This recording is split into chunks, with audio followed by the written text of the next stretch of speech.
Hello everyone, I am Deepak Purve. Today I discuss for class 10th on subject mathematics chapter 12, that is area related to circle, part 1. First of all, we know about what is circle.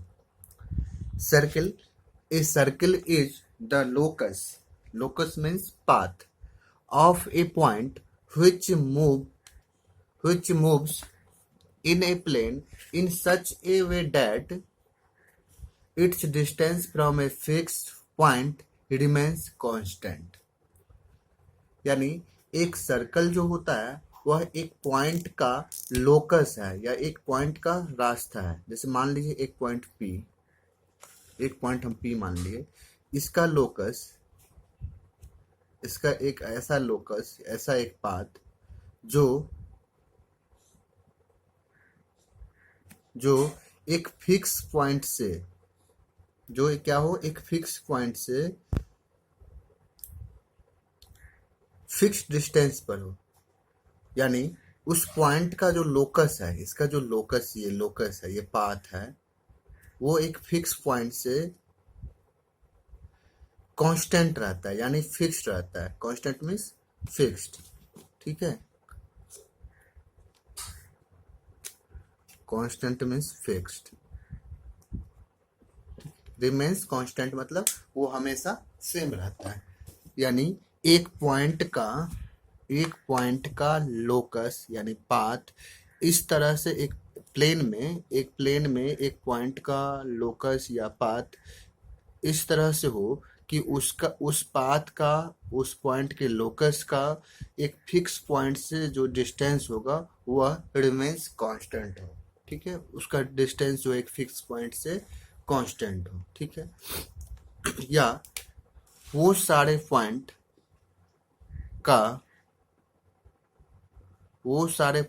का locus या path जो एक fix point से equal distance पर हो, वो सारे point, इसका इस तरह से भी कर सकते हैं, जैसे ये पॉइंट है, ये पॉइंट है, ये पॉइंट है, ये पॉइंट है, वो सारा पॉइंट जो एक फिक्स पॉइंट से इक्वल डिस्टेंस पर हो, तो उस पॉइंट के पास पाथ लोकस को हम क्या कहेंगे? सर्कल कहेंगे, ठीक है, सर्कल कहेंगे। Now, the fixed point is called the center and the constant distance is called radius of the circle। यानी ये जो फिक्स पॉइंट है, फिक्स पॉइंट ये है, ये फिक्स पॉइंट है। इस फिक्स पॉइंट से इस पॉइंट P का लोकस में पाथ यानी रास्ता ये है, जो इस फिक्स पॉइंट से क्या है, इसका डिस्टेंस कांस्टेंट है। यानी हमेशा हर जगह पाथ का इस फिक्स पॉइंट से डिस्टेंस क्या है? कांस्टेंट है। तो इस फिक्स पॉइंट को हम क्या कहेंगे? इस फिक्स पॉइंट को सेंटर, CENTR, सेंटर इस फिक्स पॉइंट को कहेंगे, ठीक है। ये जो फिक्स पॉइंट है ये हो गया centre. And constant distance, constant जो फिक्स, जो कांस्टेंट मीन्स फिक्स जो डिस्टेंस है, ये हो जाएगा आपका रेडियस, ठीक है। यानी ये डिस्टेंस हो गया, ये डिस्टेंस हो गया रेडियस।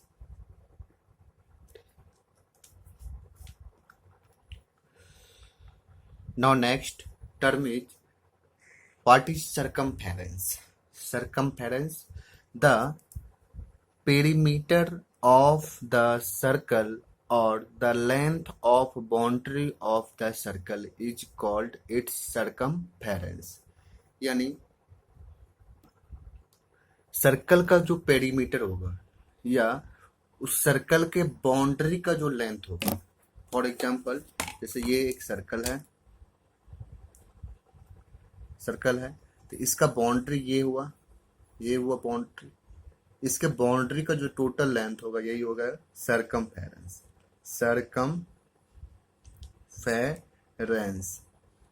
सर्कमफेरेंस जिसको पेरीमीटर भी हम बोलते हैं, ठीक है। पेरीमीटर हम जितने भी पॉलीगन होगा, ट्रायंगल, क्वाड्रिलेटरल, उसमें हम टोटल बाउंड्री लेंथ को हम पेरीमीटर बोलते हैं, लेकिन सर्कल में हम पेरीमीटर को सर्कमफेरेंस नाम दे देते हैं, जो कि सर्कल से रिलेटेड है, इसलिए circumference. that is the distance covered by traveling once around a circle is called the perimeter or circumference. That means ये भी हुआ कि distance covered by travelling once around a circle, उस सर्कल के एक बार चारों ओर जो डिस्टेंस ट्रेवलिंग होगा, डिस्टेंस ट्रेवल होगा, उस डिस्टेंस को हम पेरीमीटर या सरकमफेरेंस कहेंगे। ठीक है, एक बार चारों ओर उस सर्कल के जो अराउंड जो है, उस सर्कल के अराउंड चारों ओर जो है एक बार जो ट्रेवलिंग का जो डिस्टेंस होगा, टोटल डिस्टेंस, वो क्या कहलाएगा, सरकमफेरेंस या perimeter.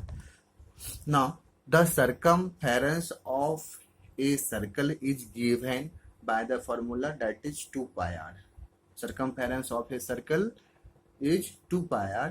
It is well known fact that the ratio of the circumference of a circle to its diameter bears a constant ratio. It means हम लोग जानते हैं कि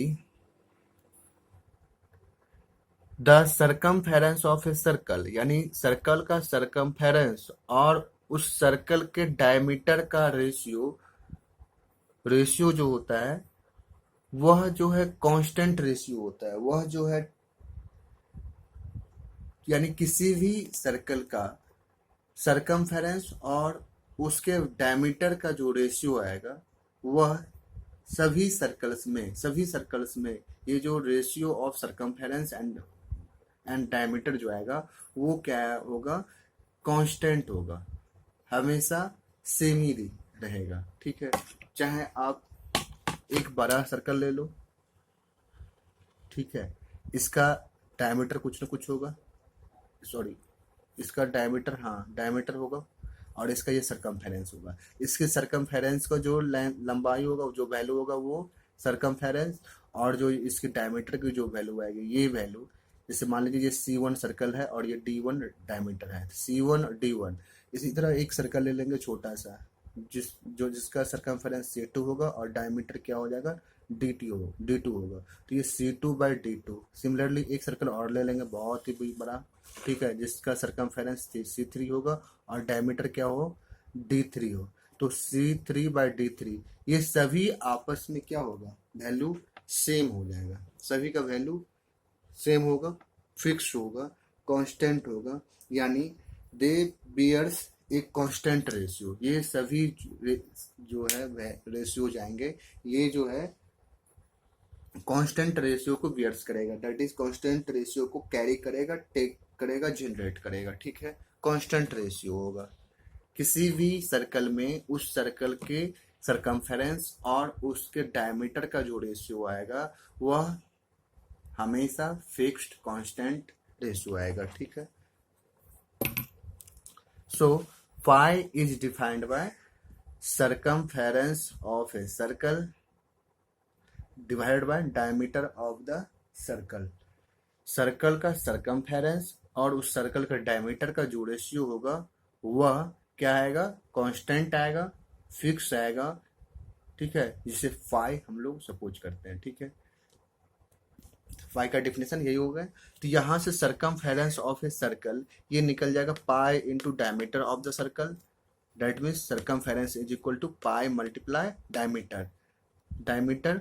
और यहाँ से हम क्या किए, तो पाई मल्टीप्लाई डायमीटर की वैल्यू को हम रेडियस के फॉर्म में लिख दिए, जो कि 2r होता है। दस circumference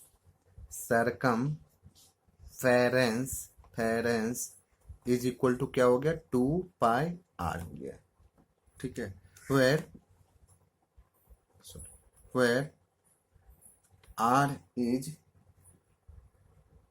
radius of the circle, radius of the circle.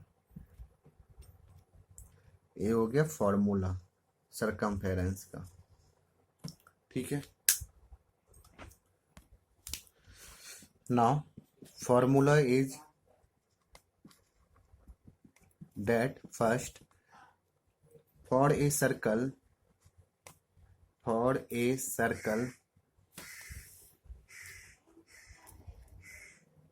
of radius r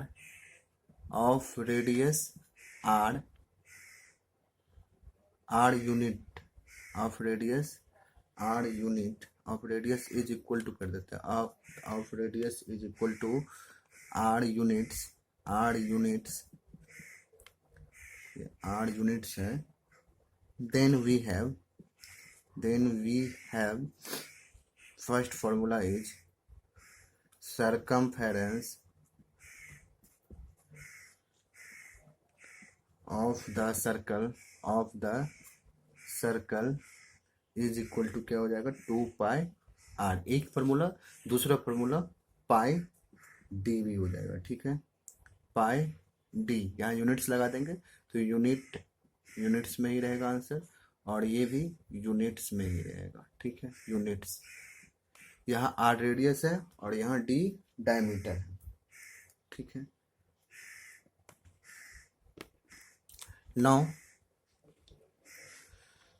now we have discussed about area of circle.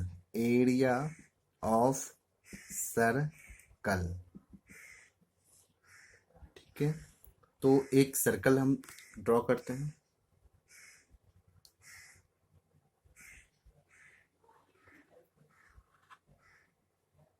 ठीक है, इसका जो एरिया होगा वो ये हुआ, ए रीजन का एरिया. इसमें सर्कल का सेंटर हम ओ मानते हैं. ठीक है, और इसका रेडियस आर मानते हैं, आर रेडियस मान लेते हैं. ठीक है, ये ओ सेंटर हो गया. अब इसका एरिया निकालना चाह रहे हैं हम. ठीक है, तो अब क्या करें, एरिया निकालने के लिए हम क्या करेंगे, इसको छोटे छोटे पार्ट में हम छोटे सेक्टर में हम इस सर्कल को डिवाइड कर लेंगे. ठीक है, तो इसके छोटा छोटा सेक्टर हम मान लीजिए जितना बड़ा सेक्टर ड्रॉ करेंगे लेंगे उतना ये जो है आर उतना ही कर्व दिखेगा, और जितना छोटा लेंगे हम उतना ही स्ट्रेट लाइन की तरह दिखेगा. ठीक है, तो हम इसको छोटा लेते हैं. ठीक है, तो टोटल हम इसे 16 इक्वल पार्ट्स इक्वल सेक्टर में बांट देते हैं. ठीक है, तो ये 16 पार्ट्स में आप 16 से कम पार्ट में भी कर सकते हैं, लेकिन जब भी करेंगे तो इसको जो है हम सम इक्वल पार्ट्स में करेंगे, यानी सम नंबर में पार्ट्स करेंगे. ठीक है, यहाँ पे कितना हुआ 1 2 3 4 5 6 7 8 9 10 11 12 13 14 ही हो गया. एक ये हो जाएगा यहाँ पर 15, और एक यहाँ कर देते हैं ये 16. ठीक है, अब यहाँ से देखते हैं, इसको 1, इसको 2, इसको 3, इसको 4, इसको 5, इसको 6, इसको 7, इसको 8, इसको 9, इसको 10, इसको 11, इसको 12, इसको 13, इसको 14, इसको 15, इसको 16. यानी ये सर्कल को हम टोटल 16 पार्ट्स में डिवाइड कर दिए. ठीक है, सर्कल कैसा था, तो ये था सर्कल जिसका सेंटर ओ था और रेडियस आर था. इस सर्कल सी ओ आर को, जिसका सेंटर ओ और रेडियस आर को हम 16 इक्वल पार्ट्स में हम क्या कर दिए, डिवाइड कर दिए. अब इसको हम सभी सेक्टर्स को इस तरह से रीअरेंज करते हैं कि ताकि एक रेक्टेंगल फॉर्म हो. ठीक है, एक रेक्टेंगल बने. ठीक है, अब देखिए कैसे करते हैं. तो यहाँ पर एक सेक्टर उठाएंगे, तो इस तरह समथिंग सेक्टर है, इसका ऐसा सेक्टर है. ठीक है, यहाँ पर फिर दूसरा सेक्टर यहाँ अरेंज करेंगे ऐसा, फिर यहाँ पर तीसरा हो जाएगा ऐसा, फिर यहाँ पर. ठीक है, इस तरह से.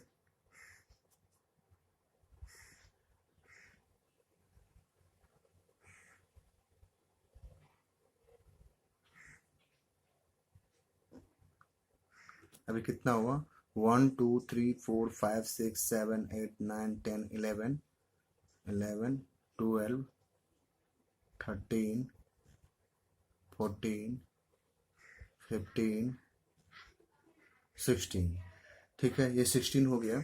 इसमें 1 इसको रखा, 2 ये, 3 ये, 4 ये, 5 ये, 6 ये, 7 ये, 8 ये, 9 ये, 10 11 12 13 14 15 16। यानी ये सर्कल को हम 16 सेक्टर में डिवाइड कर दिए और इस 16 सेक्टर को इस तरह से रीअरेंज किए कि ताकि एक रेक्टेंगल मिला हमें। ठीक है, अब यहाँ पर इस रेक्टेंगल की बात करेंगे। इस रेक्टेंगल की अगर बात करते हैं हम, तो इस रेक्टेंगल का एरिया निकालने के लिए हमको जो फॉर्मूला, बेसिक फॉर्मूला है वो है लेंथ मल्टीप्लाई ब्रेथ। ठीक है, तो इसका लेंथ हमें पता करना पड़ेगा। तो लेंथ जो है ये 1 से लेकर 16 पार्ट तक जो टोटल जो लेंथ होगा सभी सेक्टर का, ये कंप्लीट जो लेंथ होगा वो क्या है, 2πr सरकमफेरेंस है ये। ठीक है, ये सरकमफेरेंस ही है जो 2πr है। तो इसमें से हम देख सकते हैं कि 1 2 3 4 5 6 7 8, 8 जो है इस इधर है और 8 इधर है इस साइड में। तो आधा आधा जो है सेक्टर, आधा सेक्टर जो है हॉरिजॉन्टली है, आधा सेक्टर इस तरह से अपोजिट डायरेक्शन में उसका है। ठीक है, तो यानी इसका लेंथ जो हो जाएगा वो हो जाएगा half of circumference of this circle. यहाँ जो है लेंथ ऑफ रेक्टेंगल जो हो जाएगा, rectangle RECTANGLE rectangle is equal to half of circumference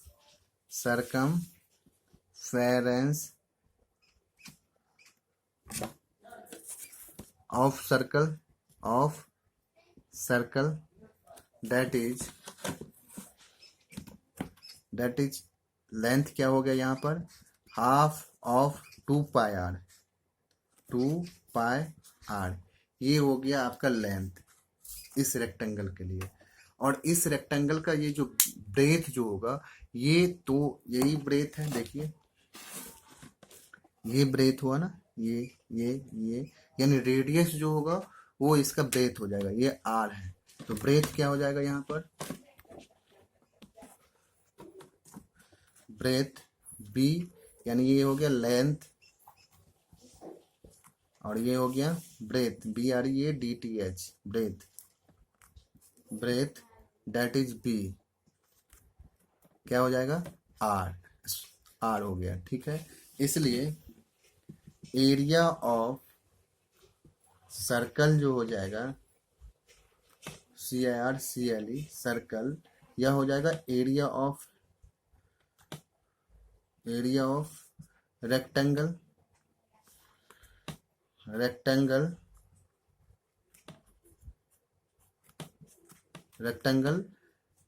which is made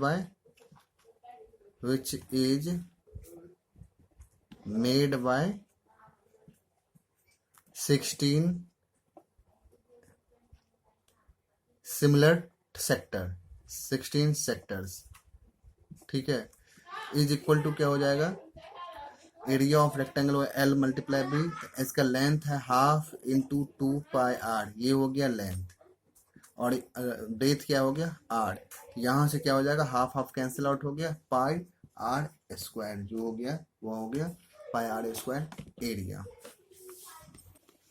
अगर यहाँ यूनिट्स की बात करेंगे तो ये रेडियस जो है किसी न किसी यूनिट में होगा, तो वो इसका स्क्वायर है, जिसका मतलब स्क्वायर यूनिट हो जाएगा इसका यूनिट। ठीक है, तो इसलिए यहाँ से 10 लिखेंगे, 10 एरिया ऑफ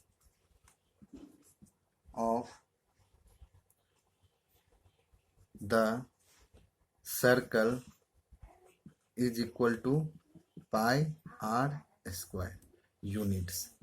ये हो गया formula, πr² area of the circle.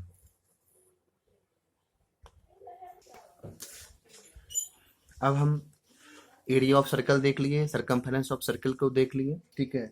अब हम फॉर्मूला देखते हैं सेमी सर्कल का, ठीक है। तो फर्स्ट यहाँ पर लिखेंगे area of semi circle, semi circle CIRCLE circle is equal to क्या हो जाएगा, half of area of circle. Half of area of circle क्या है, पाई आर स्क्वायर।